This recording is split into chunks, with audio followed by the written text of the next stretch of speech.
spoke at half-time. Things just weren't quite clicking for you. What did you do in that third quarter? Because it was a phenomenal second half, particularly from yourself. I think we just went back to what works well for Team Bath, and that's our ball speed and our connections and being able to have that quick transition out of D. So we were getting the turnover, but we just weren't cementing it all the way down the court. So we really tried to focus on that. They asked some really tough questions of you, didn't they? That's going to stand you, that second half performance, in such good stead going forward. Yeah. As you said, it's going to get tougher the second half of the season because people are beginning to work you out. Yeah, absolutely. Dragons had a fantastic game. That's probably the best I've seen them play, and I really hope that that's how they continue to then go forward. For us, it's a tough road ahead, but I'm glad we got that tough battle, so we know what we're looking for, we know what we're against in this second half of the season. Well played today, Kim. Take your flowers, fabulous looking flowers, and your medal. You are our player of the match. And if you switch with your coach, Anna,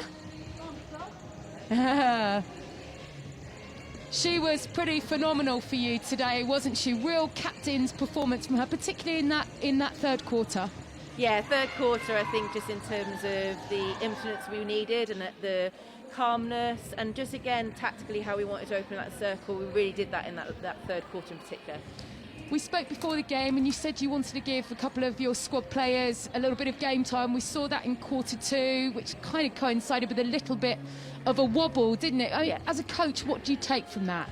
Well, we need to see players under pressure, so it's a tough one because even though the scoreline was tight, you kind of sat there thinking, do you make these changes? But ultimately we do need to see these players under pressure.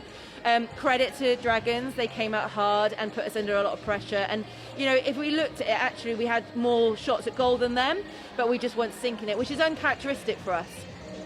I just spoke to Kim about how well that serves you, because don't you, second half of the season, people have played you, people have watched you. Yeah. It's going to get tough, isn't it? And it was good to see a real kind of bit of grit and determination about your side today. Absolutely, we had to grind that win out, and again, credit for Dragons. They obviously done their homework, and you're right, this half of the season is going to be harder, and ultimately we had to show character and show some grit today.